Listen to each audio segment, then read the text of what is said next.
अब अपने बयान पर खुद मंत्री ही होंगे जिम्मेदार। मिल गई बोलने की आजादी, नहीं लगेगी कोई पाबंदी।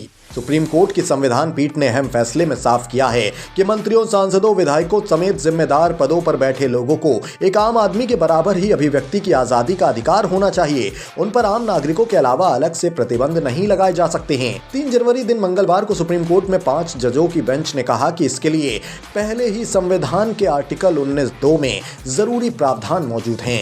वहीं कोर्ट ने कहा कि किसी भी आपत्तिजनक बयान के लिए उसे जारी करने वाले मंत्री को ही जिम्मेदार माना जाना चाहिए।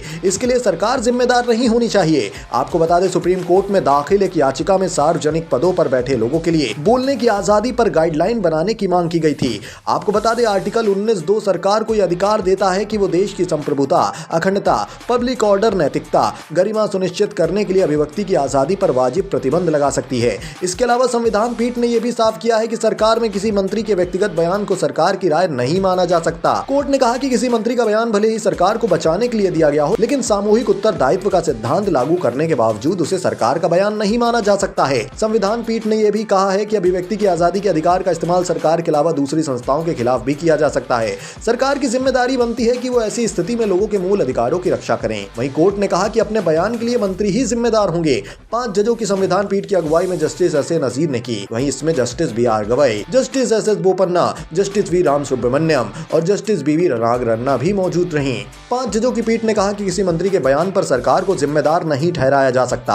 इसके लिए मंत्री ही जिम्मेदार हैं। हालांकि जस्टिस नागरत्ना की राय संविधान पीठ से अलग रही। वहीं मंत्री के बयान को सरकार का बयान माना जाए या नहीं, इस पर जस्टिस नागरत्ना ने कहा कि मंत्री निजी और आधिकारिक दोनों हैसियत से बयान दे सकते हैं। अगर मंत्री निजी हैसियत से बयान दे रहा है तो ये उनका व्यक्तिगत बयान माना जाएगा, लेकिन अगर वो सरकार के काम से जुड़ा बयान दे रहा है तो सामूहिक उत्तरदायित्व के सिद्धांत के तहत इसे सरकार की राय भी मानी जा सकती है। दरअसल नेताओं के लिए बयानबाजी की सीमा तय करने का मामला 2016 में बुलंदशहर गैंग रेप केस में उत्तर प्रदेश सरकार में मंत्री रहे आजम खान की बयानबाजी से शुरू हुआ था। 29 जुलाई 2016 में बुलंदशहर में गैंग रेप का मामला सामने आया था। इस पर उत्तर प्रदेश सरकार में मंत्री रहे आजम खान ने बेतुकी बयानबाजी की थी। इस बयान को लेकर लड़की के परिजनों ने सुप्रीम कोर्ट का रुख किया था, जिसके बाद सार्वजनिक पदों पर बैठे लोगों के लिए बोलने की आजादी पर गाइडलाइन बनाने की मांग की गई थी। नेशनल न्यूज नाउ के लिए सूरज वर्मा की रिपोर्ट।